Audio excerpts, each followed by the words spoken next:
Will you all please join me for the Pledge of Allegiance? I pledge allegiance to the flag of the United States of America and to the republic for which it stands, one nation, under God, indivisible, with liberty and justice for all. Eileen, can we get a roll call? Here. Here. Here. Here. Here. Can I get a motion on the reports? I could make a motion to approve and accept code compliance report for July, code enforcement for July, dog control officer for July, ECI for June and July, the Patterson Fire Department second quarter 2020, and the Patterson Recreation monthly review report from February to July. So moved. Second. All in favor? Aye. Can I get a motion on the supervisor's report? I could make a motion to accept and approve the supervisor's reports for June. So moved. Second. All in favor? Aye. Aye. On the minutes, I would like to make a motion, town board approve the meeting minutes from July 8th and July 22nd, 2020. So moved. Second. All in favor? Aye. Somebody like to audit the bills? I'd like to make a motion to approve abstract number 14 dated July 22nd, 2020, in the amount of $346,155.20. So moved. Second. All in favor? Aye. Mary, you're up. No budget transfers? Excuse me? No budget transfers? No budget transfers. Sounds good. Okay, first item on my agenda, Putnam Lake Basketball Court backboard. I guess the backboard over at the basketball court there at Putnam Lake has been damaged for a while, and I was gonna say students, the children haven't been able to play basketball. So Rich made some phone calls, and the manufacturer of the backboard, Gorilla, has agreed to replace the backboard at no cost. So we're expecting this to come, get delivered maybe about a week or two. 10 Should be days. delivered in a week or two. Yeah. Then we can get it up. Thank you. Second item on my agenda is the Lakeshore Drive trees. The town of Patterson is offering a $500 reward. Well, we need to discuss that. Oh, I'm sorry. And decide whether we are going to do that or not. We've never done this before.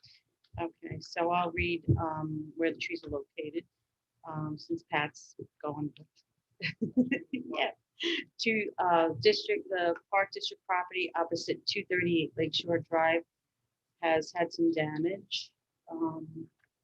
There was a tree cut down. The tree in question was a 14 to 17 inch diameter multi-leader American red maple tree.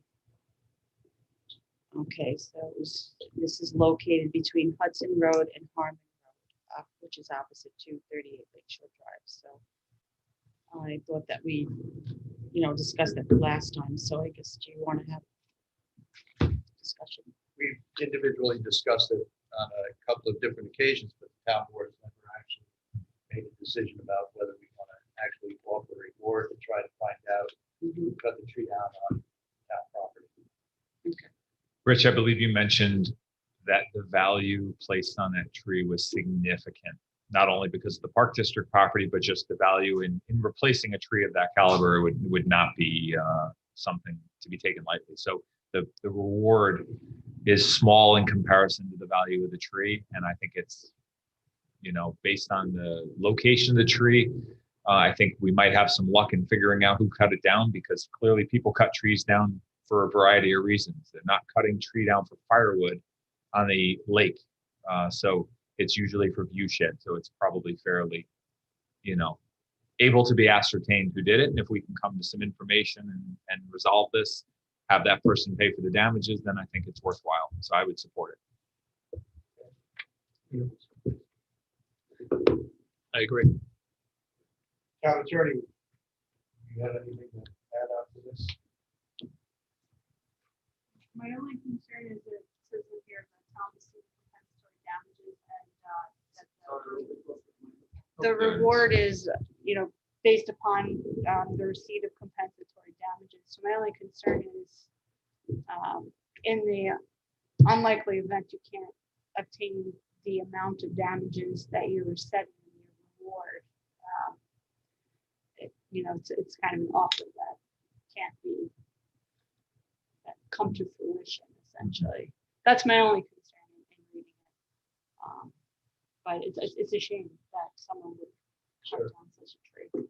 The reason I worded it that way is because if somebody is going to come forward, they have to actually provide proof, not just hearsay, Yes, understood. sufficient so we can get a conviction. I didn't want to tie the reward to whatever compensation the town might receive on the tree because it would bear the individual. Yes, understood. Okay. I see where you're coming from now. Rich, would we be, obviously, I would think that we would be looking to press charges if we, Yes. yeah, okay. You know, I'm saying can end up with the firestorm. Okay, you cut the tree down and you report me. And we'll split the money. We don't want anything like that. Yeah, No, So we the gotta value bring of it the up. tree is enormous, about $12,000, Wow. right? Yeah. So, I mean, this is probably going even to our local justices. This is something significantly more. So someone wouldn't receive a reward until he caught the guy, Conviction. went to court on it. He gets convicted, and then we would be able. And hopefully, this is an incentive to help capture that guy or figure out who did it. But we hope that people, if they have information, they would come forward as their civic duty. And even more so, it's certainly a deterrent for future action. Someone sees that, wow, they cut a tree down over there without going through the proper channels, and it was a price to pay. Maybe that's not such a good idea, and I should speak to the board and get permission for things before taking trees down. Yeah, and at that point, I don't think people understand the impact of cutting anything, any vegetation on parkland property. You know, it affects a lot of different environmental things besides just, okay, I want to clear a nice view for the lake from my house. You know, you take certain trees down, you take certain vegetation down, it affects the lake itself, it affects drainage to the lake. So I don't think a lot of people understand the impact of just cutting grass or removing some shrubbery, and then obviously cutting down trees is pretty big. And Rich, you probably have a lot of experience with this from your years in the tree business, but cutting down trees on someone else's property, we're thinking of it as park property, it's everyone's property, but it's someone else's property. The cases are pretty clear. Once the value is established, you've taken someone's property. Really, the only question is who decides what the value truly is. That's a little bit subjective. But you read about these cases quite often that someone was fined for significant damages when they took things off other people's property. Well, more so, I mean, I was involved in these as an appraiser. Yeah. And never saw a courtroom, but I was involved in a number of cases. And the cases I were involved with, the cases I was involved with, what I've been told is New York State has tripled the damage. Yeah. So, you take a $12,000 tree that was intentionally removed, you could potentially be looking at $36,000 to the property owner. Wow. Boy, that would really no one would ever cut another tree down. Not even on their own property, they'd be so afraid. But Jamie, do you want, because I think the I confusion. think we just need to reword the bottom The last sentence a little bit, just to make it a little clearer. So the reward will be paid upon the town's prosecution with the assistant, with the information provided, or something to make it clear that that's how they were going to justify and ascertain what the reward amount is. The information leading to prosecution. Well, because you had just said before, Rich, that it wouldn't be fair to the person providing the information that they're waiting until we successfully get money back. If the information is valid and it leads to charges, then waiting for us to receive, True, I agree with that, but my concern is, I'm going to say, geez, Jamie cut the tree down. Mm. I'm going to get the $500 and we're going to split it. And then, town's going to prosecute. Yeah. Later, I'm going to say, well, I've got no real basis for saying. Got it. All right, so maybe you guys can figure out. Yeah, I think we could just make it a tad bit clearer. All right, Okay. all right. Well, that being the case, Mary, it's on your agenda. Would you like to make a motion to approve the $500 reward subject to I'll make review and a, approval by the town attorney? yes, okay. So I'll make a motion to post and follow through on the offering of a $500 reward, subject to the town attorney's approval. And subject to the town attorney's approval. So moved. Second. All in favor? Aye. Mr. D'Adriano. All right, the only item on my agenda, the hazard mitigation plan update. So we've been filling you in as we go along with the hazard mitigation plan. The group met via online platform on July 29th. And what was discussed was pretty much the risk assessment overview. So each town did a risk assessment and provided it to the group, to Tetra Tech, to organize it. So in your packet, there's the risk assessment, and then the other side is the hazard ranking of the different towns. So the risk assessment is Patterson. So if everyone could take some time just looking it over, see if they agree with it. I printed mine up in color. I found it a little easier to kind of look it over a little bit. But there's different categories: drought, disease outbreak, earthquake, extreme temperatures, flood, harmful algae blooms, severe storms, severe winter storm, wildfire. Can there be added to that, or are those the set categories, Rich? No, we think that something feel? needs to be added in. We can certainly petition to have it added in. And these are, and it's ranked here, the risk factors ranked here from probability to impact. So it's there could be something that can have a large impact, but the probability of it could be very slim. So that's all weighed out together, and that's how we get that final score all the way to the right. So if you look, the high risk factors are severe storm, severe winter storm, wildfire, and then everything else. So look it over, see if you think that something should weigh a little bit more, a little bit less, something should be added. We could submit it to the county. And then what's interesting, if you look at the countywide hazard rankings throughout different towns throughout the county, it's pretty consistent across the board. We kind of ranked a little bit higher on flood, but pretty much across the board was the high impacts, the high hazard rankings were. And I don't know why this is it. Severe storm, we never have severe storms, right? Never heard of it. Actually, wildfires were kind of up there. We do have a lot of wildfires. You might not hear a lot about them, but a lot of these brush fires and severe winter storms. But so if you kind of look those over, it's pretty consistent across the board. Did you have something to add, Rich? Just that we really need everybody's feedback. This is an important document. We do this every 5 years. So we'll put it out for the next town board agenda, have a further discussion on this. But it is important that you take a look at that. And then there's another little packet that's in there with all the different critical infrastructures in the town. If you feel there's something not on there, if you feel there's something that was missed, let Rich know.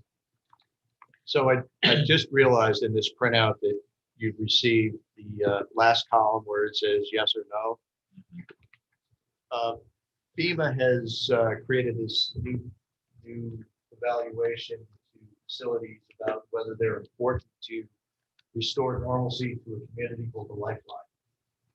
For example, we lose all the power, everybody needs to start running out to get gas for your generators. So gas stations become an important lifeline in that regard. It didn't print out on top, so everybody probably gonna be a little confused about what that last column is. But that last column is whether that facility is a lifeline or not. And interesting enough, in that meeting, we kind of went through the different types of hazards.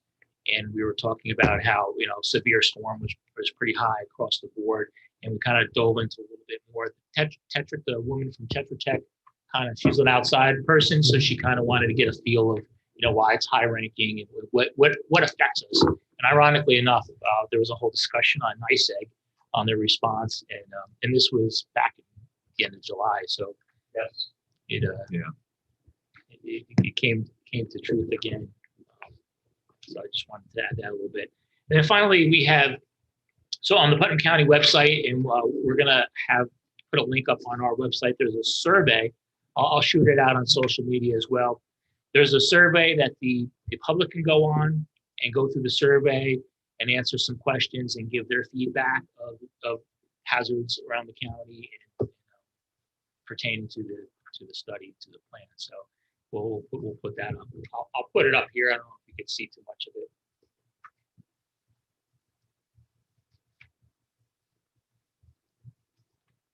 Is it too small? Or you got it? Okay. But we'll post this for you guys as well. Anybody have any questions on that? You want to add anything?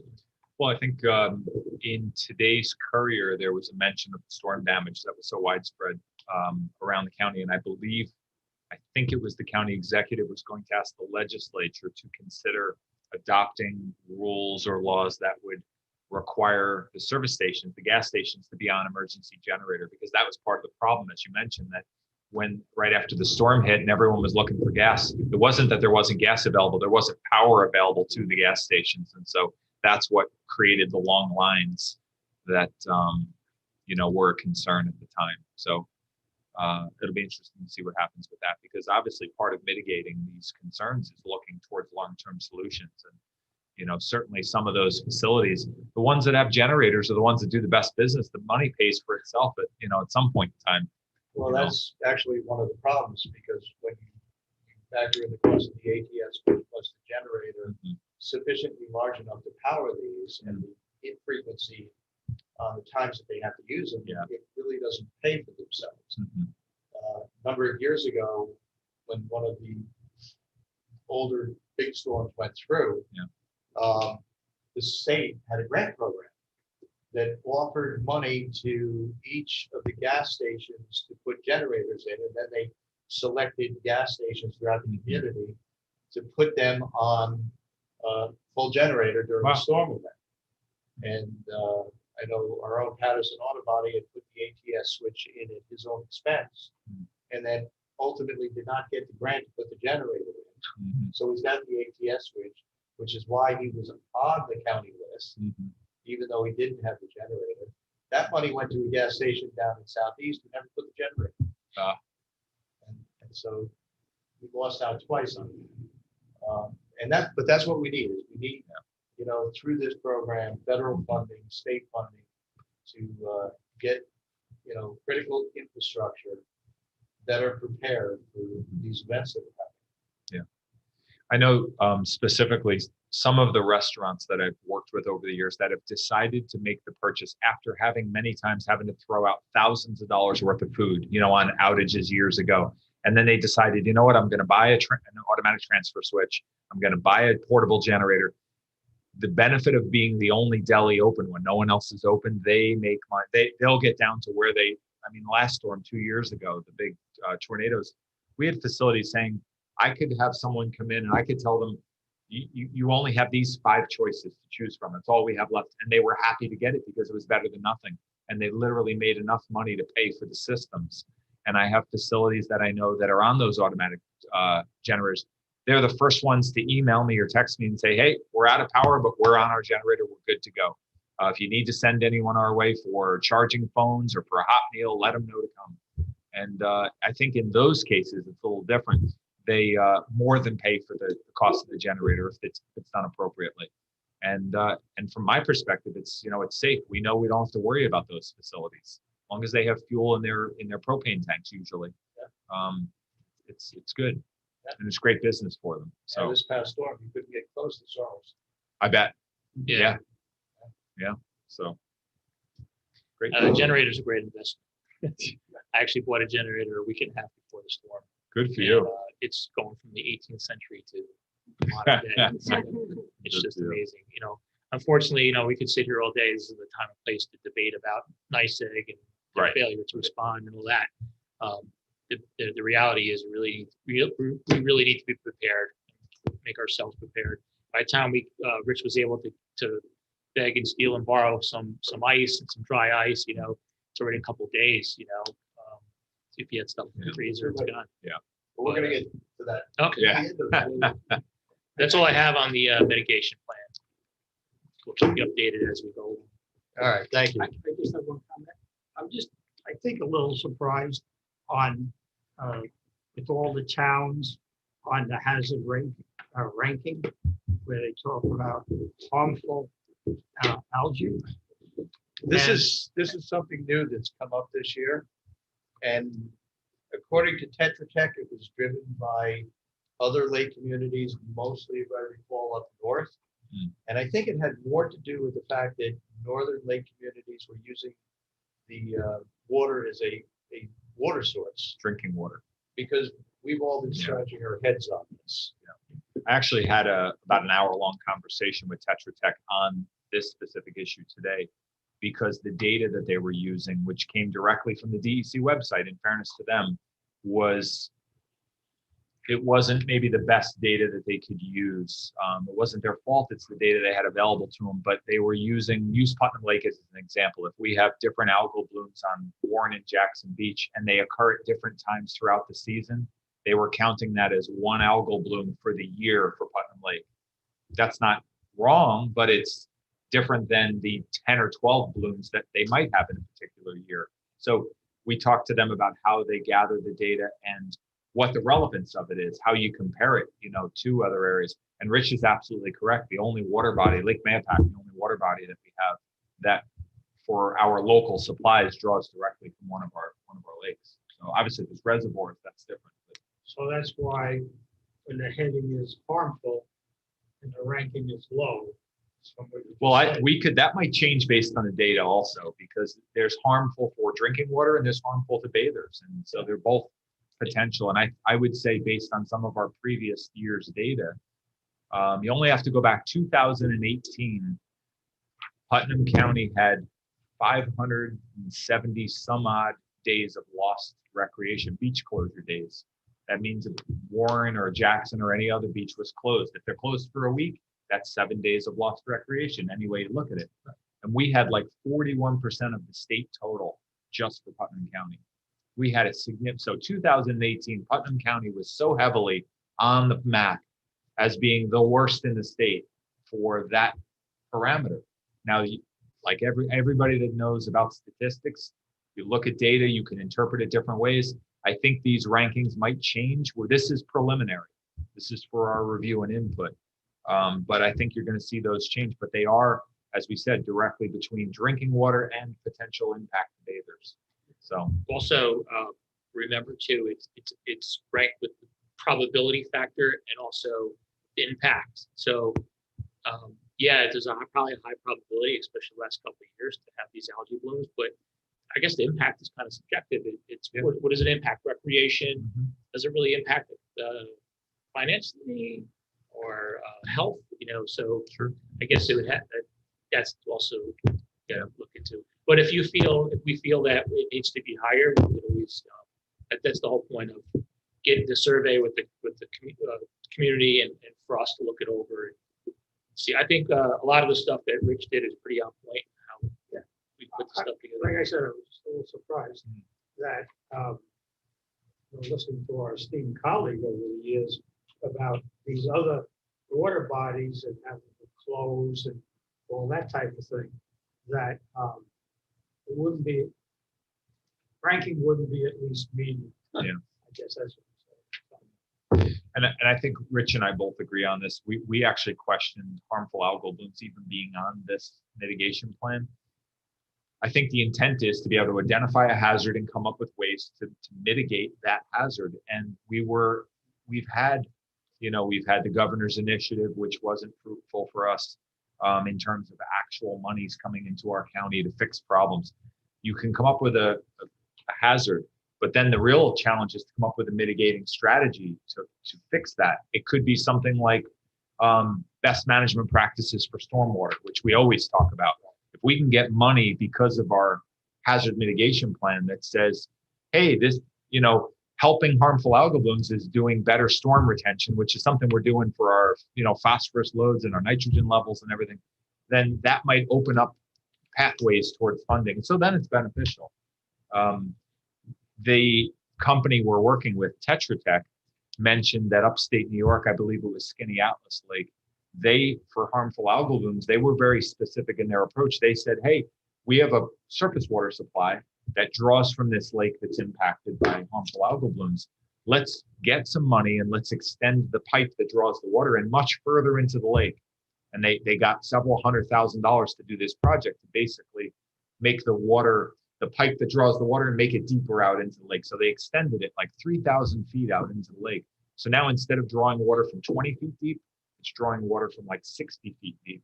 So it's less likely to draw water from an algal bloom, because the algal blooms typically are more to the surface of the water. And so that was their mitigative strategy towards impacting and enhancing their water. So it had a direct, causation and benefit. So the one that stuck out to, I think, us was the wildfire. They explained why Putnam County is such a high risk for wildfires. It's the breakup of our forests and the intermixed, everyone has small woodlots. We don't do a lot of woodlot management in Putnam County. And so the risk is very high, but we don't typically see huge fires going across all of, we see brush fires and, so that was interesting. It's sometimes challenging, looking at some of these categories within the context. When you're talking about a tornado, or a downdraft like we saw in 2018, or some of the heavy snowstorms that, it really impacted us. Those are things that are tangible things that we can see have affected our lives. Whereas then you throw in wildfires, we don't have the wildfires that they have out in California. Right. Or the harmful algae blooms. Well, how do you equate a tornado that has devastated and taken houses right down with the fact that you can't open a beach? Yeah. So clearly, and we go back and forth on this. I think at this point we want to move on. The problem we have here is that we have a steering committee taking a look at a lot of this, of people who are very much involved in this and have some level of expertise in this. And in the town of Patterson, it's a very small steering committee. In the town of Patterson, we have myself on the committee along with Sean and Pete. So Patterson's getting represented. This is our thing. We're all very involved in this. Quality. There you go. Okay, I have some other questions, but let's move on. Well, listen, if they're relevant, ask them. Well, of course they're relevant. The Sorry. risk assessment.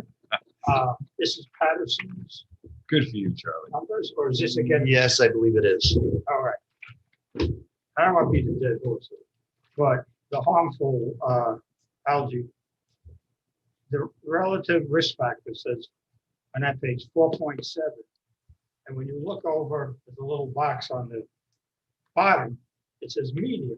Because and then over here it says low. Yeah. Okay.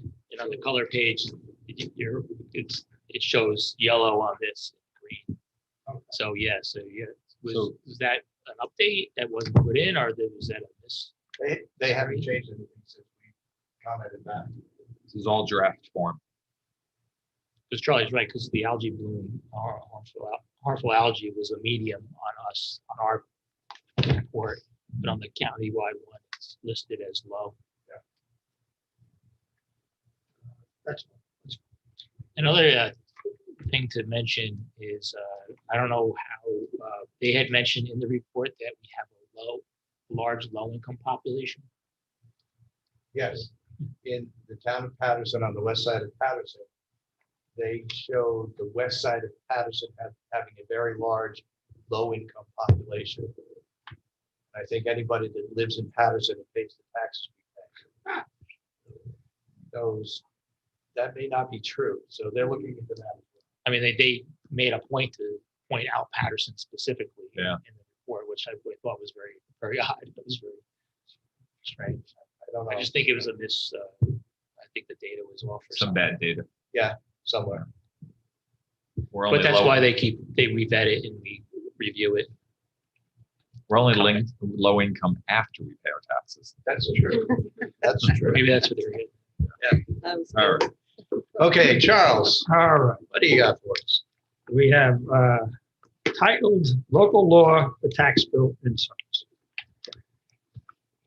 Our receiver of taxes would like to put in upcoming tax bill notifications, a flyer talking about the schedule for new tax collection procedures in the collection of our tax money. And it goes through in very detail that how you can mail in, there'll be a drop box, pay it online, and to do all of this, what we have to do is adopt a local law. And in our case, it is a totally new revamping of our local law, Chapter 29, Real Property Tax Bills, Section 1. So I'm just going to read this part so everybody understands what the new local law will entail. And this is insertion of non-commercial information material permitted, notwithstanding the provisions of any other federal, state, or local law to the contrary. It shall be permissible to insert non-commercial information materials in envelopes used to mail real property tax bills to owners of real property situated within the town of Patterson. Materials containing information which may be of a biased or misleading nature or used to promote or publicize a particular political cause or point of view are specifically prohibited from being inserted in the envelope of a real property tax bill prior to mail. So I'm going to be making a motion to request the town clerk to schedule a public hearing for this is now August 26th, our next meeting. And we will again talk this through and then hopefully adopt the local law. Because which our receiver of taxes, Mary Delanoy, goes into nice detail about how our taxpayers can pay their taxes due to the COVID-19 pandemic. So, having said that, I will make a motion, like I said, to the town board to request the town clerk to notice a public hearing for the adoption of new Chapter 29, the Patterson Town Code, scheduling the hearing for August 26, 2020. So moved. Second? So just to be clear, you're introducing the resolution. Excuse me? You're introducing the resolution that was prepared. Yes. All in favor? Aye.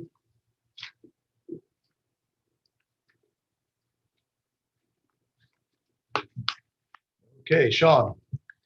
Okay, a couple of conference requests from our assessor's office. We have a conference request for the 2020 annual fall conference. This is virtual. It's not an in-person conference. Only requires the registration fee. This is for October 5th and 6th for Donna DePippo. I'll make a motion to approve that conference request in the amount of $200. And the same request for Amanda Tompkins, also a virtual conference, the same date, $200 for, as I said, Amanda Tompkins. So Second, All in favor? Aye. so the room together or share mileage. right. The other item, also for the assessor's office, we have a pending tax certiorari for Solana Brothers Property LLC versus the town of Patterson. We need to hire special counsel for that tax certiorari. We've gotten a couple of quotes and like to make a motion to hire, sorry, 1 second. Joseph Danko at a rate of $150 per hour to be special counsel for the tax certiorari proceedings for the Solana Brothers Property LLC versus Town of Patterson. So moved. Second, All in favor? Aye. And also we need to hire an appraisal service for that action. And we've gotten the recommendation to hire Steve Sherwood Appraisal. That appraisal will be $2,850 in connection with that tax certiorari. So I'll make that motion. So moved. second, All in favor? Aye. That's all I have. Thank you.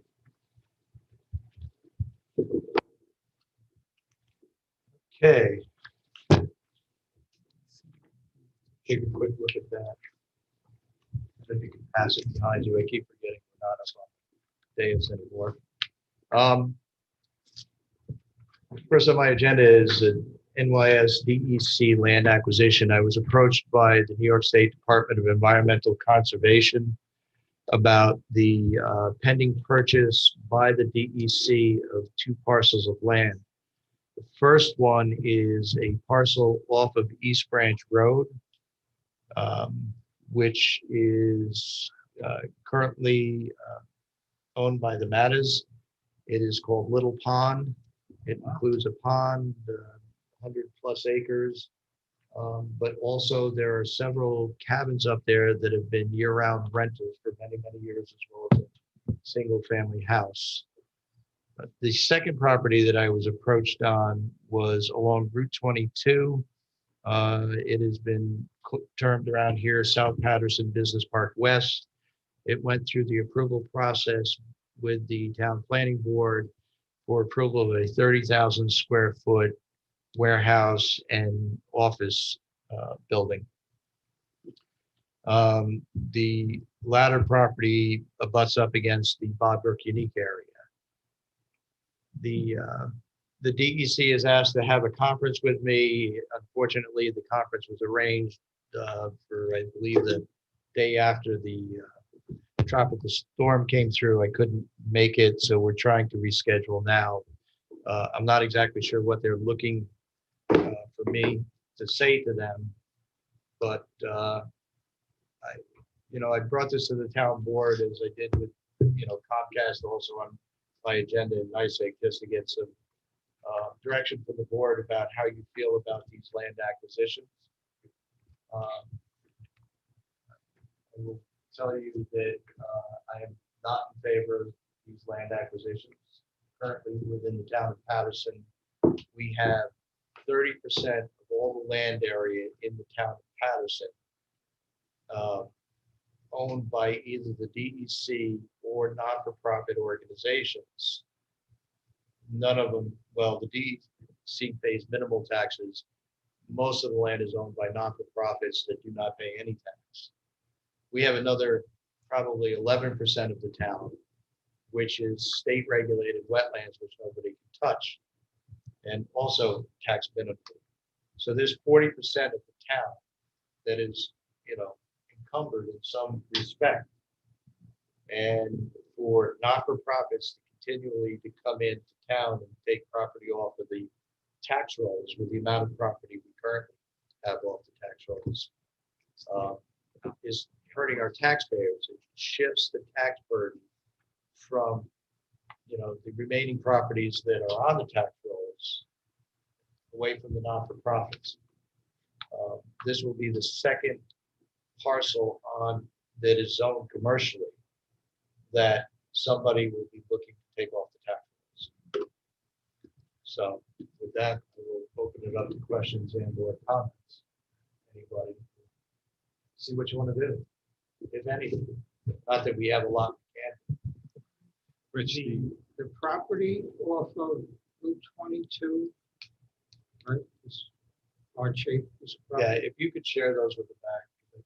Oh, no, you we did. have got. All right. Yeah. The property off of Route 22 is right down the street from Benino's Deli, Mhm. across from Al's Barber Shop. Now, who owns that now? I Doesn't don't have really the matter. owner's name at Okay, the tip of my tongue here. so this is just vacant land right now. We Correct. walked this for the planning board. Yes, we did. And I remember walking down and there was a proposal and it was very limited because of the Bog Brook unique area and the wetlands and. And I think we've always said it makes sense to subdivide the property or do a lot line adjustment because the whole back of the property is really worthless. Yeah. And attach it to the Bach Group Yeah. unique area. It would be nice if we could save the 2 acres that adjoin the road, the usable property, and then DEC can have at it for that, because like you said, it's prime real estate on Route 22 corridor that does have a potential use. Well, it'd be more than 2 acres, but you could go back to a point where it makes sense to subdivide that off. It's beneficial to the town. I get phone calls all the time from individuals looking for, a specific type of use, a commercial building. That if I could say to them, yeah, I've got a Yeah. 30,000 square foot warehouse ready Yeah. to go. And I know the town can't be in this business, but it would be so nice if we could create something where the DEC gets a chunk of the property and we have a viable lot that we can say, for the community, hey, there's an option here that is a buildable lot. Like you said, you're always getting people looking to build something, but they can't quite find the right lot. It'd be nice to have something that you could say, hey, we've looked at it. Here's the potential use and here's how we can set it up. And the process could be done in a year's time, something like that, where it's right. Really, that's what we've been talking about for years in promoting smart development. It's not easy to do because we don't have the property to begin with, and we're not, it's hard to tell someone what to do with the property, but that would be a great opportunity for it. The other one, Little Pond Colony, horrible access, probably not much to do there other than what's already there, which is a couple of bungalows on a lake that we've had beaver problems with that we can't get anybody to act on, right? Correct. We've had issues. So at least the DEC owns it. We can have a little better success there because we've had some downstream flooding issues. Topography all over the place on that lot. Yep. But like I said, go back to the beginning, horrible access. The road going in is shared and difficult at best. And it has no access from Putnam Lake. It's all wetlands. So yeah, I don't want to see it come off the tax rolls, but that's probably still a good piece of property for open space for those reasons. There's not that much you can do with it. The problem is how much open space do we need in the town of Patterson? Yeah, Listen, but we want but- to protect the rural character, but to have the state agencies come in, I'm still upset about Wonder Lake. Wonder Lake was a good acquisition. It's a great park, but it's underutilized. They don't have a management plan for it. Yeah. They're not doing anything Yeah. with it.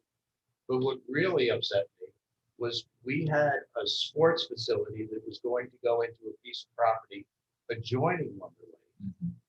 And the state came in and bought it, so we couldn't do the sports facility. Wow. Yeah, Has DEC expressed what they're gonna do with the land, or they're just gonna it's just water, probably. Well, just it's open space? again, Little Pond butts up against other DEC lands that they've acquired off of Haviland Hollow, which, they allow hunting on, but that's about all you do. You can go hiking or hunting.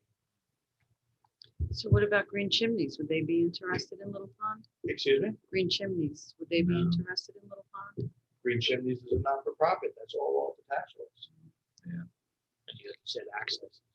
And and Green Chimneys has acquired a 50-acre parcel.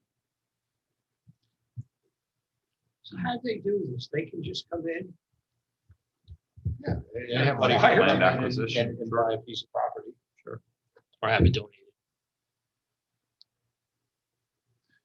Well, I guess the one bright side is that, we talk about increase in services needed. And some of these properties that are DEC properties, they don't require a lot from the town either. They're not as much of a cost as some of the other uses that we don't necessarily get back in kind. Go back to we've had these conversations for 20 years. You zone something for a particular use, you have to anticipate the owner's going to want to use it for that. And in some cases, some of these lots are zoned, whether it's residential or other, and there's not that great usability of the lot because of access problems. It's virtually, I'm looking at the Little Pond lot. It's short of a tiny little sliver that touches East Branch Road. It has no access. It's like a landlocked parcel. You have to get through it's not a good lot. Well, yeah, but I disagree with you. It is a good lot. What? The problem is they've been using a driveway where they need a road. Well, true And enough. what you need to do is, and the room is there. You can put a road in and get back by Little Pond, and then you've got a lot of area back by Little Pond that's buildable. Okay. But you have to put the road in. You got to put the road in, not just this little driveway that's. Yeah. Yeah. I mean, that's always been the problem, is that they, have this narrow 12-foot Yeah. driveway going back to several cabins. They made some good money over the years renting those cabins out. Yeah. And the cabins are not in great shape. I'm surprised no one's ever picked that up for a big estate, on a lake like that. Yeah. Yeah. Is there any way, or maybe you mentioned this before, that DEC pays a small amount, like in lieu of taxes or something? DEC does pay. On the properties that they have in the town of Patterson, they do pay some towards taxes. My concern is at some point, somebody in the state is going to say, listen, we've got some financial troubles. Not that we're not 6 billion in debt, or what is it, 11 billion now? Yes. We're up to 11 billion now. Interesting. And somebody says, hey, this is for the public benefit. Why are we paying taxes? Or let's start selling properties. Is there any way on the Route 22 property that would make sense to have a lot line go through here and keep a certain amount of property still commercial, and that back part that's goes to wetlands or someplace, you're saying? Yeah, I mean, Yeah. At we least suggested can we, that earlier. So there is, and certainly I'm going to approach that. Again, I'm trying to get feedback from the town board about, Sure. am I standing out here by myself saying, I think we're going in the wrong direction with this? Am I not? Because at the end of the day, what I need to do is carry the water for the town board the whole time. So yeah, I mean, I certainly, in talking to the DEC, would approach them and say, let's talk about a lot line. Yeah. I can tell you, I've talked to the real estate agent who's pushing this deal, and they weren't interested. Of course not. They've got an interested buyer just the way it is. Yep. Yeah. Can't blame them. yeah, but,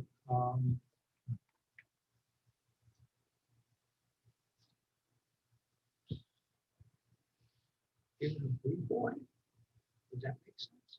If we bought it, I mean, to keep it, Not with everything we've got going on right now. It's not the right time to be, one thing. well, the frustrating part is this is a donation.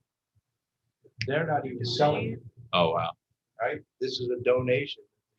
The real estate agent, I'm sure, is getting something for his trouble, but it's a donation.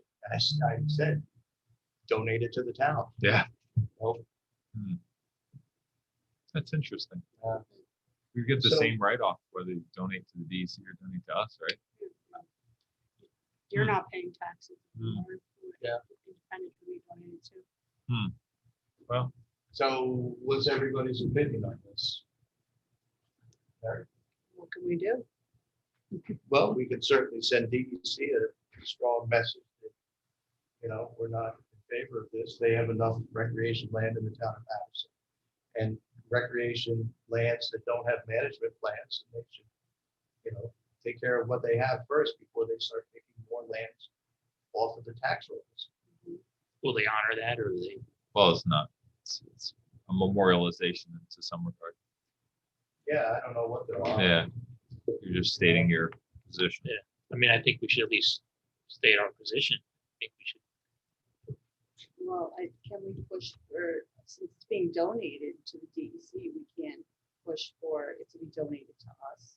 That the DEC should, I will push for, whatever everybody wants me to push for. they should. Well, have- so if you were going to push for that, then one of the two parcels makes sense, the other one doesn't, right? The 22 parcel, for all the reasons we just said, makes sense, because then there's a benefit to saying, hey, we have something that could potentially be not shovel ready, but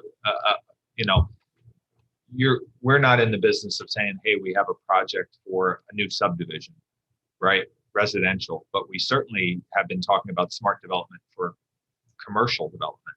And you don't want to lose your 22 corridor to a, so that one would be if ever you were going to go out on a limb, I'd say that one would be the one to go after and say, hey, we think there's a clear benefit to the community, to the greater community, to not lose prime real estate on Route 22 that you can't make any more of, to be able to say, what about a partnership where we take a section of this and there's a downrange benefit that whoever the project sponsor would be pays the value of that property, and then it goes to the DEC or the town or some sharing agreement or something. But that would be a great, conversation to have.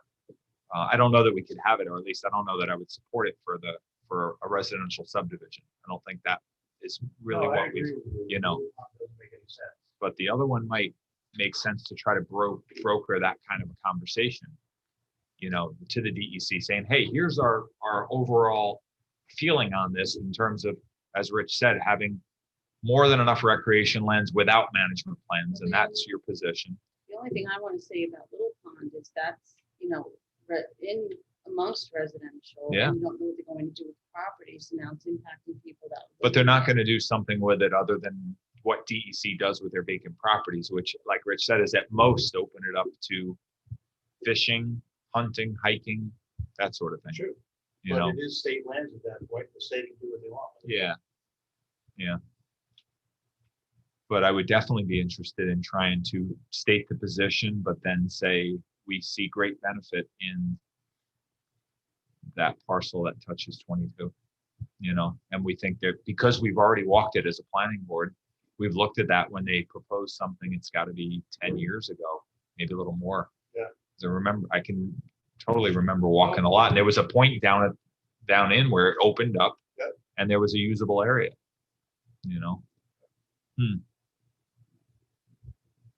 All right, I think I've got the flavor. Charlie, you want to add anything? Okay, I think I've got everybody's flavor. All right, next on my agenda is Comcast. As everybody's aware, we recently had a tropical storm that came through. And when we did, we had recently changed the phone lines over at the highway garage and the recreation center from Comcast, from Verizon to Comcast. And as a result, when Comcast went down, both the rec center and the highway garage were absolutely blacked out. We had no communication, the public had no communication. We don't typically see that. Usually Verizon and or Comcast stay up and running. So I put this on the agenda because we have not yet changed town hall for the justice court. We're scheduled to do that in the near future. But my concern at this point, and I'm not sure where to go with this, that, if we put all our eggs in one basket, whereas if we have internet, we have our email, we have our phone lines with Comcast, and Comcast goes down, we're black, we're dark, we don't see what's going on in the community really can't reach out to us. I mean, we still have some communication with our cell phones, although this last storm, I know Sprint had some problems, so people with Sprint phones had no communication as well. And that's a problem. On the other hand, on the flip side, I think Comcast got up quicker and better than Verizon has in many areas of the community, and I just see Verizon's infrastructure deteriorating. So my question to the board, in recognition of the fact that, the tropical storm basically took out our highway department and communications with a highway department, do we still want to go forward with changing our town hall and or port? Wasn't there benefits to have, what was the benefits to, when we were first approached to put everybody with Comcast? The fact that we've got it, all right, so it started off with Verizon raising their rates. And then Comcast gave us comparable rates. So they're both in the same general ballpark. The problem we have is we have here at Town Hall here at Town Hall, we have a number of telephone lines, hard lines that are crackly, they're almost unusable at times. We've complained numerous times with Verizon. Okay, and they don't get repaired.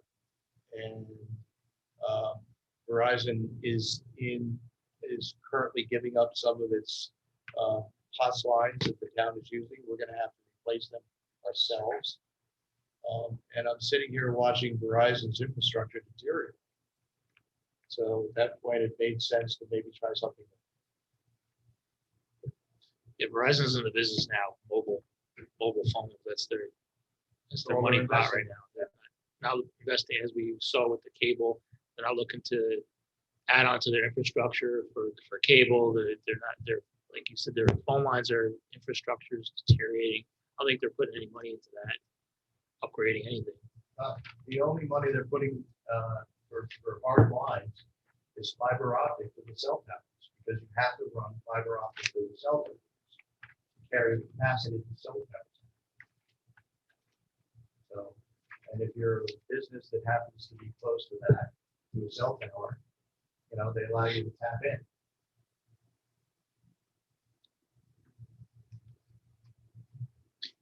Well, how Any long, thoughts? so how long have we had Comcast over at the highway rec center? That we, I believe they switched the lines out 2 weeks before. maybe we should just wait a little bit and see how it works out, for a while. Before we change our town hall. And court. Yeah. I wouldn't want to see us switch totally over, and then, it just doesn't work out. An emergency management point of view, it's good to have two different systems. Thank God I had Verizon here, because I had that going even though Comcast was down. All right, I'll see if I can cancel the contracts with Town Hall and courthouse. You can satisfy. or delay them if you can. Like he says, wait a while. I mean, Okay. does Comcast have any,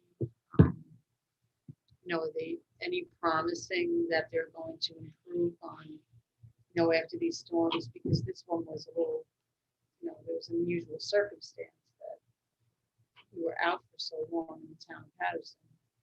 So To offer any- Comcast is a little difficult to deal with anybody that's actually tried or had a problem. Tried to deal with Comcast. They like you to use their automated voice system. It's very hard to get a hold of a person. When I did get a hold of a person, because we were on here, but the rec center was not, he literally told me, he said, well, I don't have any work order for you, and I don't show where you've got a modem for phone, so it's not our problem if you're using illegal equipment. We can't help you. I said, get a tech. Very difficult. And, from the town's perspective, or the county, I know in this past storm, it was frustrating. Comcast doesn't even have a seat over the EOC, Emergency Operations Center. They don't even show up. So you don't know what's going on with them. You don't know what's going on with their infrastructure. I finally now have a lot of contact numbers because I went through the governor's office to get some answers. And so now I have some contact information, and we were successful about getting Comcast back up very quickly in Patterson once that happened. But when, when they initially reached back out to me while we were down, right after the hurricane, to reschedule town hall and the courthouse to change the lines over, I said, nobody's changing the lines over until, one, you get me a real person to talk to, that I can talk to, and some phone numbers. You tell me why you went down, and you tell me what you're gonna do so it doesn't happen in the future. And her response was, I'll give that to my supervisor. He'll get back to you. And he never did. So This is common. this is Comcast. Very frustrating to deal with. So, So But put yet- that on hold. Just a little bit so ago- yeah, I'm good. Listen. Yeah. I'll put him on hold. A little bit ago, you mentioned about Verizon, some lines coming in Yeah. here. Yes, Yes. and that were damaged or, For 5 years, 4 years, so. those we lines have- have been crackly every time we get a little rain. You know, they deteriorate. So we have Verizon, who we have problems with. We got Comcast, who we have problems with, right? Yep. So. It's like crazy stuff. Which way do you go? Stay with. This building has Verizon. Currently, we have Verizon and we have Comcast for our internet and email. So if one goes down, I still have communication with the outside world. And the court site. Orders, yes, orders the same. So our original direction was to drop Comcast and just go with Verizon. No, the original direction was we were dropping Verizon Right. and going strictly with Comcast. But yet now, just to go back, you'd say maybe we should wait, but if Verizon has a history of poor repair service, here, we don't. Maybe just, right, get Comcast in here and hold their feet to the fire. Well, listen, this is why I threw it out. Well- See what everybody wanted to do. This is how I feel about it. I think that you're wise in keeping Verizon right now, because if we lose Comcast, then we lose all communication throughout the town. At least if we have Verizon for half and Comcast for the other half, whichever one goes out, we always have the other half to rely on for communication. I know Verizon, I dealt with when I worked in the county office building, that the lines there's one at the top of it, I can't remember, it's Ninham. They have an antenna up there, and there's a line that's defective in there, and every time it rains, you'll get crackly, you know, it's not that clear. But when the sun comes out after a couple of days, it dries up and you're fine. So I mean, I guess you could tolerate that until Comcast comes up with some type of a fix to that. Every time you have a storm, the electric goes out. So it is, I think they have some type of a backup battery. Comcast, I understand, that will run out after maybe 24 hours, and that's why you have cable for a short time, and then you don't have it anymore. So Yeah, I it's think 4 to 6 hours. is that what it is? Oh, well, felt like 24. Very, what Rich is saying is that, which is a little confusing. Verizon has lines coming in that don't work. Well, I think they work, but I think they're troubling lines. I would agree with that. You have some type of communication, you So- have something, as opposed to Comcast, you'll have nothing. All right. So that's better than nothing. So just- Crackly's better than. So at least we have half, when Verizon goes out, we still have Comcast, when Comcast comes out, we still have Verizon. but I like it. But wait a minute, with Verizon. What do we get with Verizon? With phones? Phones, Phones. only phones. Comcast, we get the internet. Which means we have access to the internet and emails. Which was the town hall's internet and email down also during the storm? I know the rec center was completely down and the highway department. So, yeah, town hall, the internet and emails were down, but I had You had Verizon, so, I could still do the conference calls. Mhm. Understood.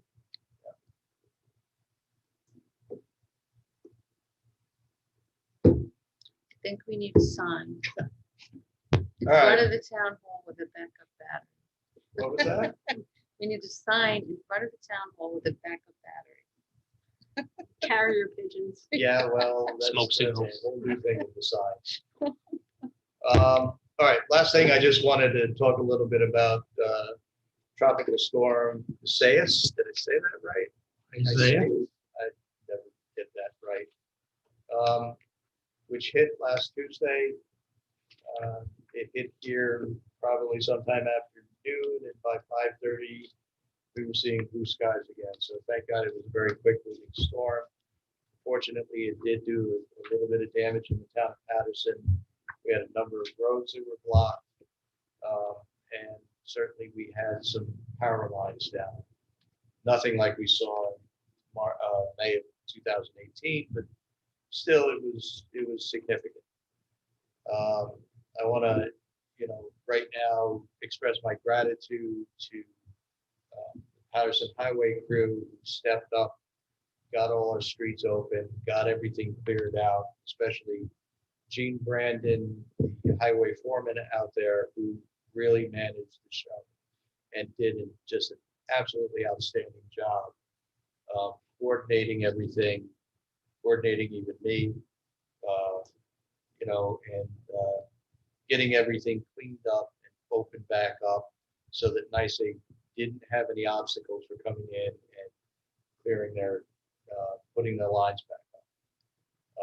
We saw, and I don't know why we have these blue sky meetings after every storm like this, where we say the same thing to Nys Dec about their response to storms. And it seems it gets worse every storm that comes along. We insist that we have make safe crews going out immediately after any storm with our highway departments, because they will make sure that the wires are not energized, that our workers are safe.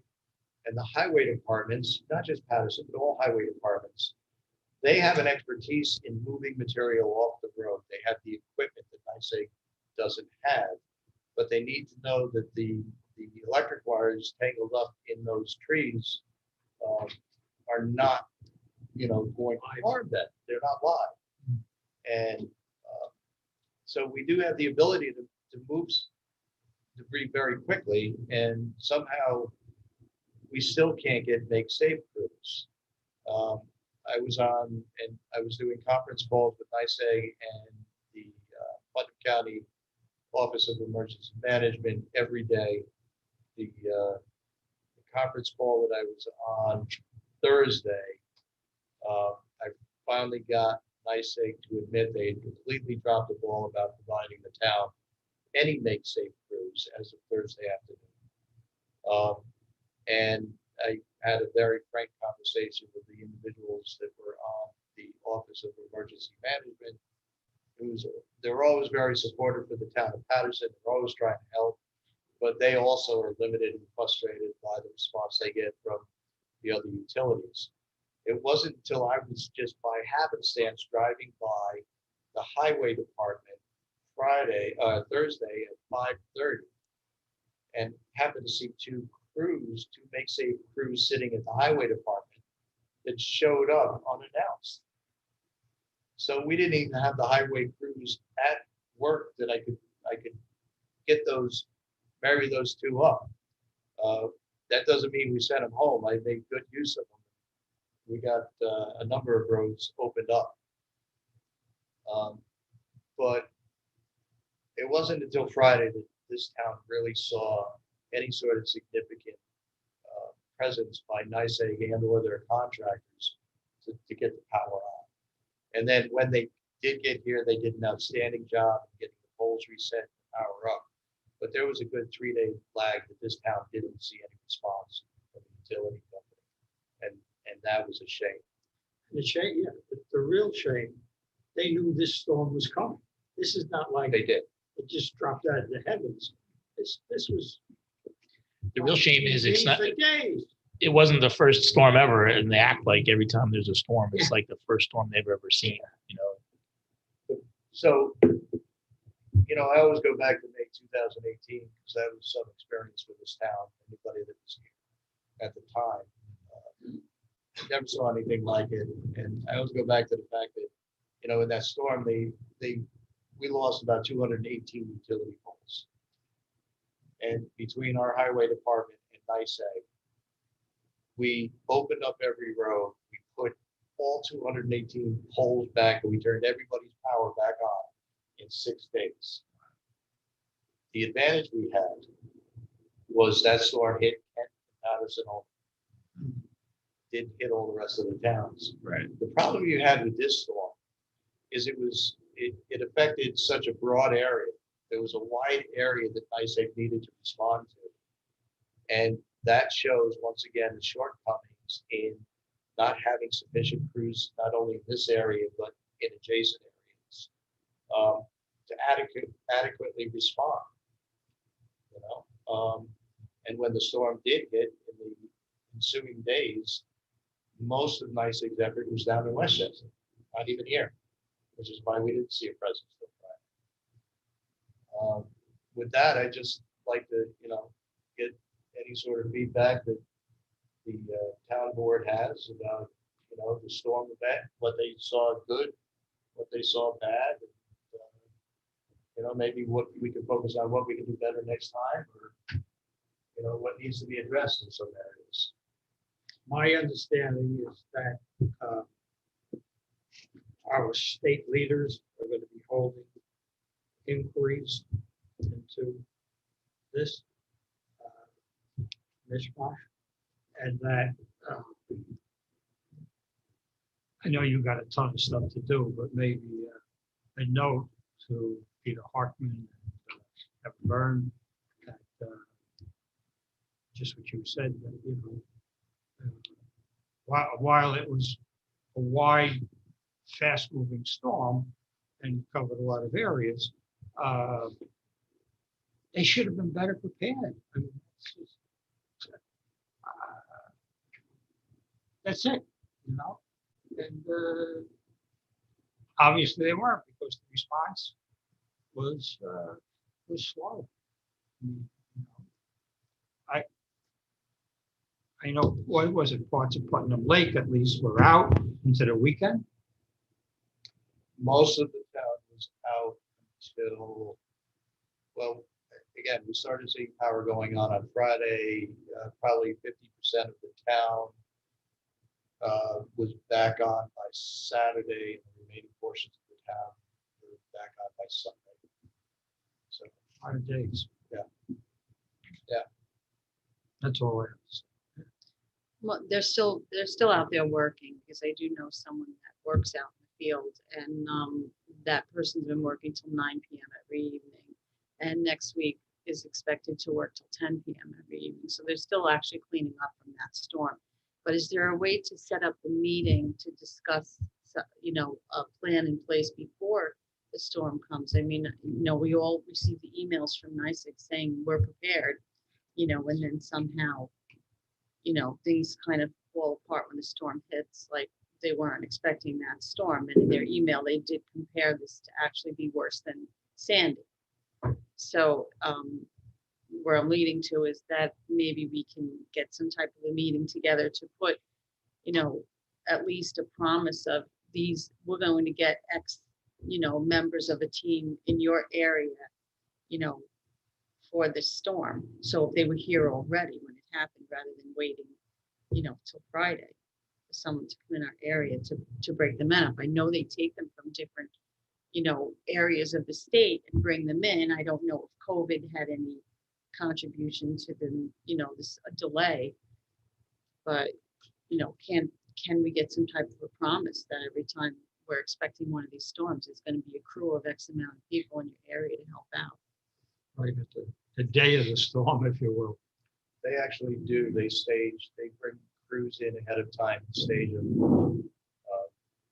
They've got a couple of different places they Yes. would stage them out, but And, it's never enough. and I'm aware of that, as I know that member of my family did not come home before, was the night before, went to work, expecting the storm to come in, so.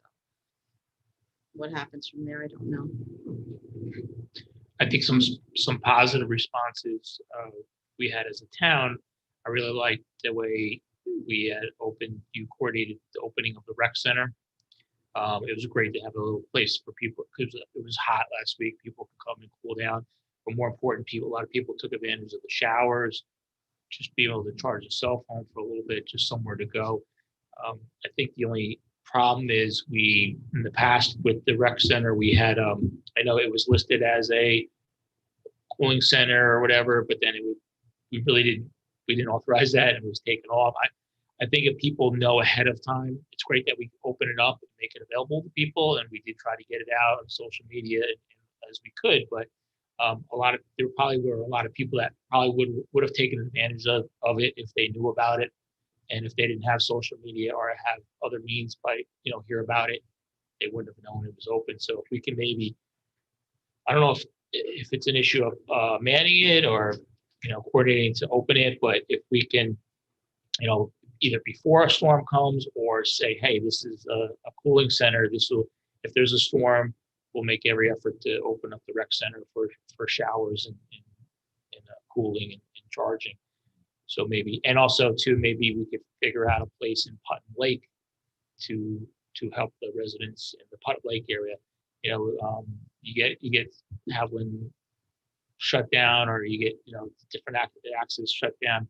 You kind of split that half of the town. It'd be great if we could have somewhere in that area for those residents to go to. Well, I will tell you this, Putnam Lake, I agree with you, the place open Putnam Lake. I've always been trying to work towards making some arrangements with Sacred Heart Church, because they have a gymnasium back there. Their policies have changed. So the seniors that have been meeting over there now for the past 20 years are now meeting with Patterson Rec Center. They're not allowed in there anymore. Alcoholics Anonymous, who have been meeting there for 20, 30 years, not allowed in there anymore. They've pretty much closed it down to everybody. Is that just since COVID, or is that a policy change I believe it's just irrespective of? Oh, okay. I know the VFW was, but they don't have a generator. I don't think they have showers. So, but they have offered if maybe we can get a grant or something for a generator to make it a cooling center, just to charge. You can go and charge your phone and cool down. Also, too, with the pandemic, it was tough. I know they did a very good job at the rec center, but a lot of people had comments, and I don't know if people were leery about social distancing. But I know that it worked out from what I understand, the rec center. that's rare. It's rare. Worked great. But I also want to commend the supervisor for being out there coordinating a lot of stuff, getting us stuff, even though sometimes it came a little late, but it wasn't your fault. It wasn't available. Where you can get it. There was Who ever heard of a dry ice shortage? Where they can't get us dry ice. By the time Nys Dec made dry ice available, or anybody else could get dry ice available, everybody's food had gone back. Yeah. And then we were limited. I had 2,500 residents without power. They gave me 100 bags of ice. It's like, why? It's gone before you even make the announcement. I will just add in on that with the distribution factor of the dry ice and the water that was provided by whomever, the Sue Brown had to deal with the public in not necessarily all the most pleasant of exchanges. And I think Sue did a fabulous job coordinating the dry ice distribution from here after he got it cases of water. And I think One of the problems that we were having is that, again, I've got 2,500 residents out, and we get 100 bags of ice. Kent gets 100 bags of ice, and Southeast gets 100 bags of ice, and Amenia gets 100 bags of ice. So now I've got residents from other town coming to my town saying, "We want your ice." Yeah. And Sue had to deal with that. Yeah. And we should also, along with the letting people know about the rec center, also knowing about distribution points. So normally, I guess, the town hall would be a distribution point for water and dry ice on the most part. And then we use Scotty's Liquors in Putt Lake just because it's a central place. Yeah. It's right by the fire department. We wouldn't want to use the fire department. A lot of people ask, why don't you use the fire department? Well, they're busy with That's right. emergency operations, and you don't want to tie up their building. Good point. Yeah, always in the past, we used the rec center, but this was the perfect storm where, Matt was away on vacation, so he wasn't there to coordinate the rec staff. I had to try to do that myself, get people in there. And then, we had issues with the generator. We got there, had issues with 2 generators. In the middle of the storm, we got to get them back up and running. So, yeah, that worked out well. But, yeah, typically we're going to distribute all the water and the ice. We have always in the past. The rec center, as we've got it demand, from 9 in the morning, actually 7 in the morning to 9 at night. But because of COVID, we knocked the heck out of the staff. We didn't have it. So that was a problem. So 2 quick thoughts that I wanted to add to this and wrap up, because I know we've been going round and round on this. One, I don't want any of the conversation to come away. This is going back on what you were saying before, Mary, about Nys Dec, the workers. The frontline workers shouldn't be the fallout for any of this. They're going and doing a really difficult job in extreme conditions, just like our highway guys who did an exceptional job. I think it goes back to the decisions being made at the leadership level as to where they're disseminating and putting their assets. I think none of us are suggesting that the frontline Nys Dec workers, didn't do an exceptional job, but clearly it's above that pay grade. And so I commend those workers that worked long hours in difficult conditions and did get us power back in some areas fairly quickly. Secondly, I was really disappointed in the amount of problems we had countywide with lack of knowledge of how to use a generator, with number of carbon monoxide calls that were called in that I heard about, and unfortunately some structure fires that occurred because people put generators inside of garages or inside of buildings.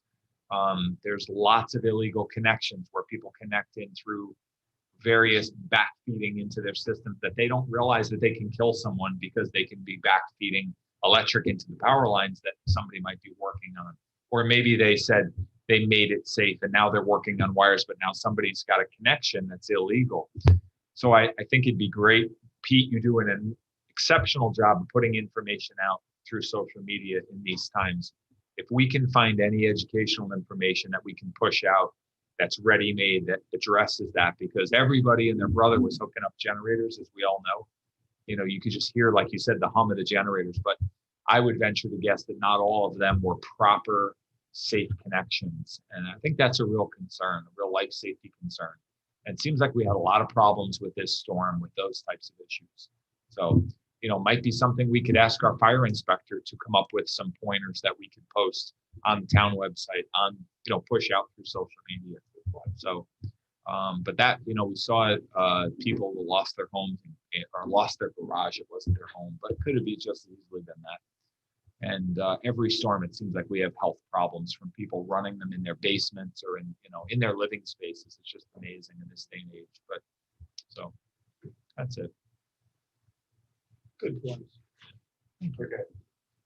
With that, we will move on. We are down to other business. We do have a couple of items, but I'll pass it around to the board members. Any board member has any other business they wish to bring up at this time? Want to move around the room with this? All right. Well, let me throw this out to everybody. We got in the recommendation. We got in a little bit late, but we got a recommendation in from the Putnam Lake Park Advisory Board for their recommendation on appointing a new member? How would you like to? I'll take care of that tonight. I'll certainly offer up a motion on that one. Let me start by saying that our board met in conjunction with the Putt Lake Park Board to interview five Yes. candidates for a position. There wasn't a bad choice. These are exceptional folks. Some of them have been with the community for many years and some only just 2 or 3 years. And I think that speaks to the people wanting to be involved in their community. It was really nice to see people who have lived in the community for 30 years and still want to be involved, and also people who have only been in the community for 2 years and care enough about the community that they've chosen to live in to want to be involved. So I don't think there was a bad choice. I think everyone kind of seemed to say that, but the board is unanimously supporting the appointment of Kathy Kelton to the Putt Lake Park Board. So I'll make that motion that we accept that recommendation and appoint her for the unexpired term that she would be filling. And I'll second that in respect to the Putt Lake Park Advisory Board's recommendation. All in favor? Aye. Okay. All right, I'm gonna grab this one real quick. As everybody knows, Clancy Moving and Storage has built a new building out on Route 22. The town has been holding not only a performance bond, but we've been holding an escrow account to pay for professional review of the project as it was going forward. I finally, beginning of this week, got the last documents in to close it all out. I did prepare a resolution releasing the bond and the balance of the inspection fees. Does anybody have any discussion on this? No. All right, hearing none, I will introduce this resolution for the release of the performance bond and inspection fees for Clancy Properties LLC amended site plan. So moved. Second. All in favor? Aye. All right. The last thing came in today. We have a recommendation from Sabomi Poli, who has been acting as our supervising lifeguard, along with Beth, for the hiring of Paige Starr as a new lifeguard. I'd like to make that motion subject to passing of all background checks and submission of all employment paperwork for an amount not to exceed $10.25 an hour. Second. All in favor? Aye.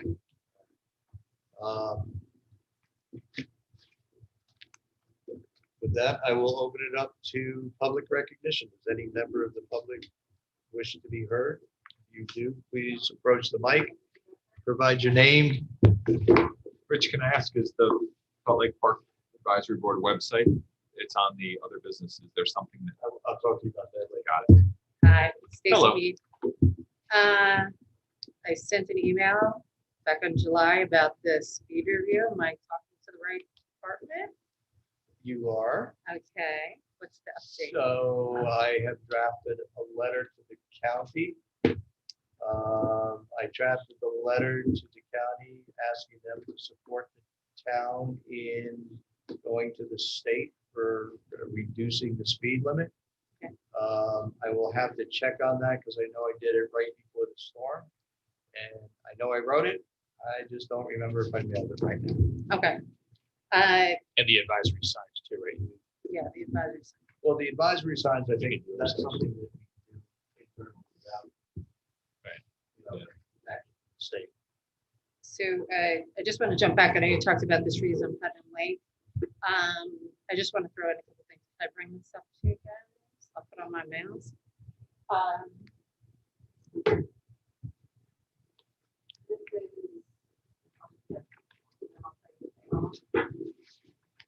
So I noticed what you said that the property was I think it was 238. It's actually the property next door. If you look on realtor.com, right after the trees got cut down, that house went up for sale. And then if you look at the realtor.com, it's literally showing right in the center of it that those trees got cut. So that's just a little information to go along with it. But I'm not sure if you're aware that this past Saturday, somebody else reported on Facebook that I guess a multitude of trees got cut down too. So I Same also lot? No, No. a different section. different plot. Right, so there's those two instances, but I know it's been coming up a lot lately about people cutting down like the grass. So you'll see in there's one of the packages there. It shows the level of the grass that I just took this morning. It's not recent. This is probably 2 months growth. Which brings me to why also I had recently contacted your office about getting the application to start maintaining part of the parklands. So one of the things I think, we're tying into the trees, we're tying into like just the grass and everything like that. It's these invasive vines. I'd like permission to start taking down or just cutting some of these invasive vines because I think it's going to save a lot of us on one, it's going to help with people's views. It's going to keep the trees healthy so that they're not falling and we're not having down power lines. But also I'd like to start maintaining at least where the walking path was started too.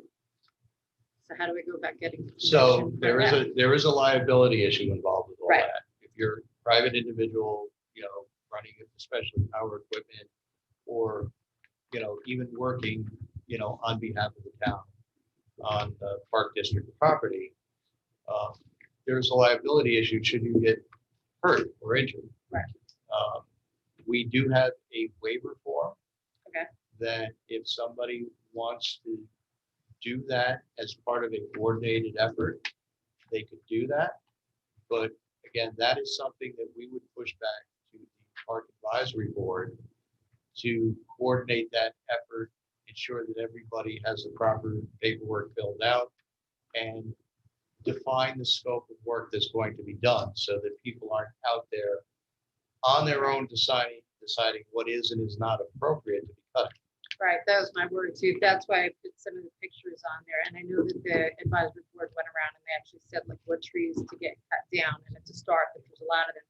But you can see how it's just taking over. And actually a lot of these, I think it's initially where the sun is hitting. That's where the growth is happening. So even once you clear past there, again, it's making the trees healthier. But as you know, the advisory board, they haven't been having meetings like this. So it's not something that I can even really approach.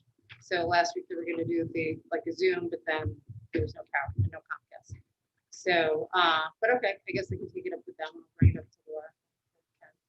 So I think somebody on the Park Advisory. I might Board. know a couple people. So, but yes, And I would like to coordinate something because again, if we're having down trees, we're having issues with power lines. I think this is probably one of the easiest things we could do.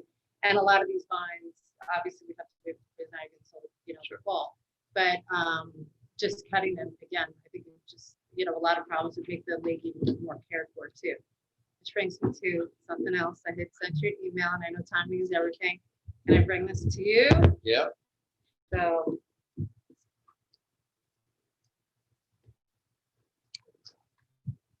Yeah, I wouldn't say anything. Listen, I've had a conversation with the Park Advisory Board about they've got to decide what they want to do, whether this is getting torn out or. Well, my concern is more this is, look at all the pictures. If we like, Listen, I understand there's a graffiti issue going on out there as well. it's a criminal issue because this person or And I- people, they're ripping up boards. This was supposed to be discussed. I think I was discussed through somebody that wanted to actually volunteer. Actually, a few people that wanted to volunteer to reconstruct it. It's someplace that's popular. My thing is, I don't want to continue to have graffiti. Like Ken and I actually, we were able to hook up with one of the neighbors in order to clean up graffiti off of that other area and that section. Somebody is painting over the boathouse. I say put the email, there's physical evidence there. There's physical evidence that's what I'm saying. As a citizen, I don't think I can be approaching the sheriff to say, hey, I'd like to, file a report. I don't know if it has to be somebody from the Park District or one of you. That's fine. I want to see it stop, and I know everybody else in the community wants to see it stop because it's only just going to encourage other, I mean, people see that and they go. I don't disagree, Right. but again, in this particular instance where there is a dock that has been constructed, I have no idea by who, I have no idea when. It is clearly in disrepair. It is on town property, Park District property.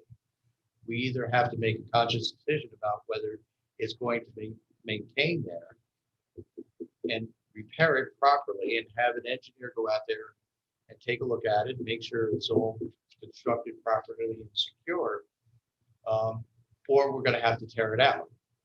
Now, right, then we're gonna have to run across the issue of people cannot be allowed to swim off of that because there are no lifeguards there. So we can't create something where we're gonna have, you know, create a violation. Right. Right? And I understand there's a rope swing out there, which is a liability. That is gonna have to go, period. You brought it to the town's attention. It's on Park District property. There's a liability issue. Again, I don't see how we're gonna be able to keep that there. And I know that's not gonna sit well with a lot of people. And frankly, yes, now that it's been brought to my attention, I've taken a look at it. I honestly don't know how we're gonna be able to keep that there. Certainly not gonna be able to keep it there without a significant investment. Again, you know, we've got a board that advises this board about activities within the lake, what they want to spend their money on. And so I'm gonna wait to get an opinion back to the board. Right. My concern was more about the criminal element than the actual dock, because I could tell you who built it, when they built it, because by whoever pulling off those things, it's actually revealed that it's about 50 years ago that was laid out, because they actually stamped it into the cement, which is kind of neat. My concern is more catching the person that's doing this, because as you know, last year, it went into the porta potties, it went onto the docks at Jackson Beach. It's the same tags. What we had cleaned up the last time, it looked like it was somebody else's artwork on top of that already artwork. So that's more my concern, is getting ahead of this, because you can see it on the gas station when they're coming to town.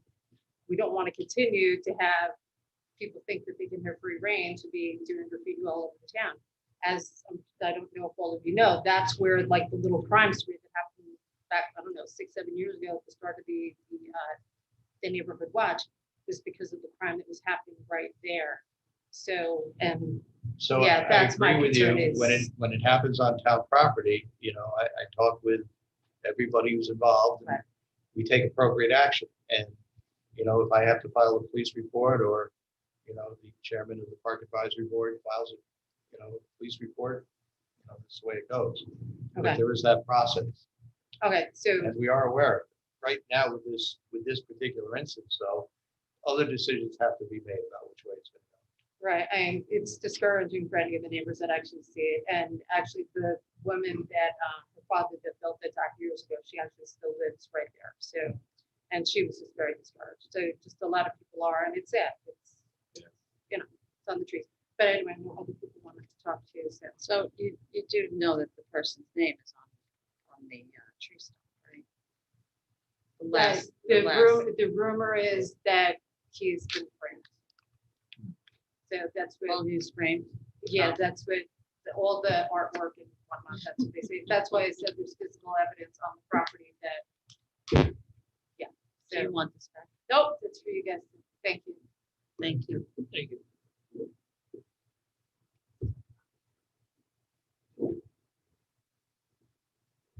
Pat Floger. I'm sorry, Pat Floger. Forgotten how to do this. Nice to see you all. You're not here to rub it in about retirement, are you? Pardon me? You're not here to rub it in about how good retirement is, Oh, are no, you? no, no. Okay, no, see no, how no. good it is? No, actually, although it is, thank you. Good for you. Yeah, just to pick up on something that you were talking about that Stacy brought up, the clearing of vines. And I know Stacy and Ken were involved. I spearheaded this project when I was on board, and I cannot tell you how many hours some of us put in and how many backs ached. And we got some people helping from the neighborhood as we passed their homes. You know, they come out, they give us a hand dragging stuff up to the road. One of the things I would strongly suggest, having had some experiences with people to whom I said as chair at that time, yes, you can clear this area, but don't do this and don't do that. And Rich may remember that particular individual. And then he came in with a landscaper and went down to the mud and just, oh, is that what you meant? I really think there has to be, any work that's done on the parkland has to be supervised by a person from the park board or I said, somebody said- delegated. organized effort Yeah, under not the just direction- organized. under the direction supervised. of the Yes. Park Advisory Board. Yeah, I don't want the Park Advisory Board out there telling individuals, yeah, this is in front of your house, go Mhm. knock the vines down, go clear this out. Mhm. Absolutely not. In the Westchester County plumbing license, there's a phrase about apprentice, there's apprentice levels, and I think the same thing here in Putnam. And they say an apprentice is somebody who can work with the tools under the direct supervision of a master plumber or journeyman. So it really has to be with direct supervision, not just somebody coming out and saying, yeah, it's okay, you can cut these 3 vines down, and then they clear cut everything. We agree. Yeah, okay, so that's number 1. Number 2, I was lucky enough to be invited to a friend's house on Haviland Hollow, who happened to have a generator, full house generator. So she made dinner for me, and I came home Wednesday night, dark as pitch through Haviland Hollow and dark as pitch through East Branch, until I got to beautiful downtown Putnam Lake, where the fire department was completely lit up. Every bay was lit, the outside lights, the upstairs lights. And I said, oh my gosh, they must have a tremendous generator. And then a couple of days later, I realized they don't have a generator. They've got a whole roof of solar panels. So we're talking about generators for gas stations and generators for people. Maybe the town ought to think about promoting, whether it's on its own property or elsewhere, solar panels. Talk to them and see how it works out. I know they had the cost would be paid back to them, to the installer, the provider, on a 3-year basis or whatever it was. Correct me, you may know, Rich. Where the same amount of money they would have been paying to Nys Dec, they paid to the installer. When it was over, they owned it completely. And then any excess they could sell back to the grid. So, I think they have an ideal roof for it, south-facing roof that, worked beautifully. So, and the other thing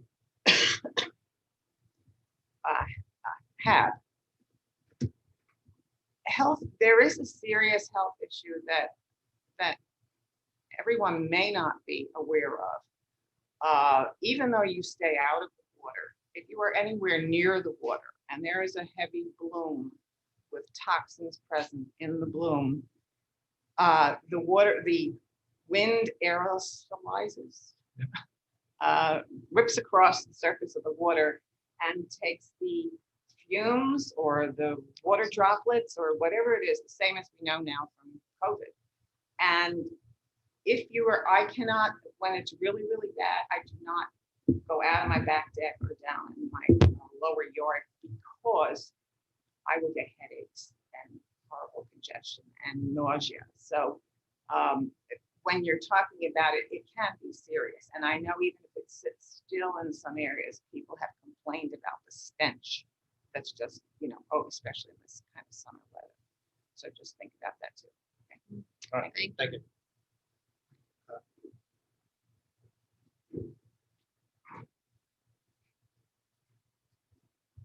Good evening. I'll make it quick, just on a couple of things.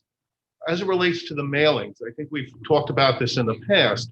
You've now actually created a process to where something can be put in with the tax bill. This is a good opportunity for you to put some other things other than the instructions from the tax collector. In honor of Pat, if you remember, Pat was here concerned about septic cleanouts, right? And the numbers of septic clean. You may be able to put a reminder in there about septic cleanouts.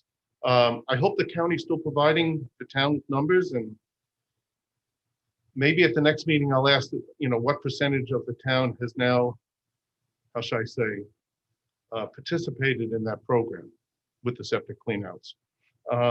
We have an up-to-date database, I can tell you. Good. So at the next meeting, maybe I'll ask as to what is the percentage of septics that have been properly cleaned out. And I guess just the last thing, you're putting up a $500 reward for the tree cutting. Wouldn't it be good to put a nice sign where that tree went down? Saying the town is looking for the person responsible, please call us. Because if it ends up in a legal notice, not too many people are reading legal notices, so I think, We had other plans for posting it around. Yeah. good, we that'll be discussed the great. sign, putting a sign. I think the sign works. Okay, good, thank you. And Comcast, I will tell you, they are terrible. I had a lovely experience. The robot I spoke to had a lovely voice. And I'm gonna use a gender because it sounded female. She told me on Saturday, was it Saturday? Yeah, I think it was Saturday, in her lovely voice, that I will have service back at 11:04 PM. Not 11, 11:04. I turned to my wife and I said, we're screwed, we're not gonna have it back. If they're that precise. And I will tell you, the next day, then they didn't have a time. Not only are they not helpful, they're not truthful. Okay, and I think a conversation has to be had with them. We understand, just like the electric company, we can't expect the electric company to have all the crews working that we need and pay them week after week, 52 weeks, when we may need them once every 2 years. I saw trucks from Illinois. Trucks from Illinois don't get here in 3 hours. I'm sorry. I saw trucks from Maine. They don't get here in 3 hours. So it does take time. To suggest that this will never happen again, I suggest to you it will happen again. We will have these same conversations. We just have to hope that if they know it's going to be a bad storm, and remember, this was a tropical storm, so they weren't expecting a lot. So they didn't have a lot of units coming in. But I still lost everything out of my refrigerator, and I will be getting a whole house generator. Thank you. Make sure you check with Sean. I'm not suggesting I would talk to our good building inspector. Yeah. Fire inspector. Okay, I do have one more issue I would like to discuss with the board in executive session that came up today. So I'd like to make a motion to go into executive session. Second, You're gonna second it and then you're gonna go home. correct. Can I name? All in favor? Aye. Thank you all for Good coming. night, everyone. I can tell Can you we stay here? optimum is the exact same. It's okay. You can't get. No, that's not what I'm hearing. What I'm hearing is